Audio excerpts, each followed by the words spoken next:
Hello, നമുക്ക് ചെറിയൊരു വേഗം വന്നാലും ഹോസ്പിറ്റലിൽ പോകുമ്പോൾ ആദ്യം ഡോക്ടർ എഴുതുന്ന മെഡിസിൻ പാരസെറ്റമോൾ 2 സ്ട്രെങ്തിലാണുള്ളത്. 500 ഉണ്ട്, 650 ഉണ്ട്. അപ്പോ നമുക്ക് തന്നെ പലപ്പോഴും തോന്നിയിട്ടുണ്ട്, ദൈവമേ ഇങ്ങനെ പാരസെറ്റമോൾ കഴിച്ചു കഴിഞ്ഞാൽ ലിവർ അടിച്ചു പോകത്തില്ലേ? ശരിക്കും പറഞ്ഞാൽ ഏത് മെഡിസിൻ മിസ്യൂസ് ചെയ്ത് കഴിഞ്ഞാലും ലിവറും കിഡ്നിയും ഒക്കെ അടിച്ചു പോകുന്നതായിരിക്കും. പക്ഷേ ലിമിറ്റഡ് ഡോസേജിൽ പറഞ്ഞിരിക്കുന്ന പോലെ കഴിച്ചു കഴിഞ്ഞാൽ ലിവർ ഒന്നും അടിച്ചു പോകാൻ പോകുന്നില്ല. പാരസെറ്റമോളിന് മെയിൻലി 2 ആക്ഷൻ ആണ് കാണിക്കുന്നത്.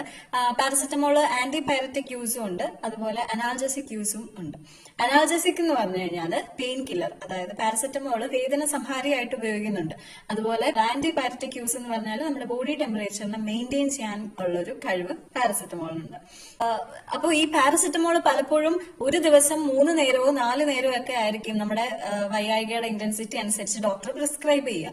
അപ്പോൾ ശരിക്കും പറഞ്ഞാൽ നമ്മൾ എങ്ങനെയാ കഴിക്കേണ്ടതെന്ന് പറഞ്ഞാല് 3 നേരം ആണെന്നുണ്ടെങ്കിൽ അത് 8 മണിക്കൂർ ഗ്യാപ്പിലായിരിക്കും അടുത്ത ടാബ്ലറ്റ് കഴിക്കേണ്ടത്.